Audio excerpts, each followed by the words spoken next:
So, John, tell me what it means just overall to be back here with your teammates being inducted into the Seton Hall Athletics Hall of Fame. Well, 60 years, so we're glad anybody could make it. Is here. We've had a few that passed, but it's really been great. I've only been here an hour, and I'm renewing some friendships. Plus, some people that weren't on our team that came up and said hi. So, it's one of the nice things about Seton Hall. They try to, honor the legacy of the program. And in baseball, the four teams that stretched there for about 10 years, there were a lot of good NCAA tournament teams. So it's nice that they're doing that. And you guys were the first to start that kind of trend where four teams went in 10 years. Can you pick one memory from that trip to Omaha that resonates with you as your favorite? Well, I'm going to be telling that in my little speech here, but one, gee whiz. Well, I'll tell you one thing that was funny.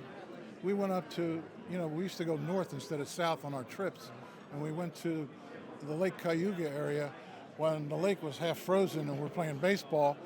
And there was a guy, and I'm not sure now, he pitched for Syracuse. His name was Dalkowski, I think. He hit the first 3 out of 4 batters before it started to snow. I'll never forget, he hit me in the elbow, and I used a snowball to cool down my elbow. But I remember that we didn't play that game because of the inclement weather.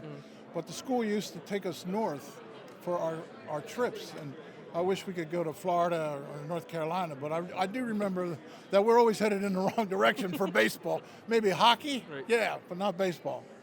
And tell me what it was like to play for Owen Carroll. Not a lot of people were able to experience that. What was it like to actually play for Owen Carroll, a great coach, 2 times going to Omaha? What was it like? Okay, that's a good question because it's in part of my remarks today. Owen was a gentleman. He wore tie and jacket like Connie Mack did, the famous Philadelphia A's owner.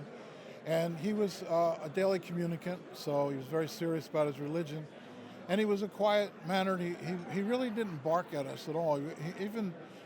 I might say, when he criticized you, it was always the next day when all the emotions would calm down. And he used to say, "Hey, Monty, come over here." Tap the bench next to him. He said, "We need to talk." And then he would tell you what he was trying to correct. And, I always respected the fact that he didn't humiliate us in front of the other players. We never embarrassed. And the one thing that was funny about, though, because he didn't like some of the language that we used, and he said, "We have to stop using profanity." And so he said, "I have some suggestions." He said, "When things go bad and you're exasperated, say jinkers, okay?" The other one was, or Judas Priest, which was Branch Rickey's famous swear words, Well, that didn't really work, but we tried. John, thank you for your time. Have a good time with the event today. Right. You're welcome. Appreciate it.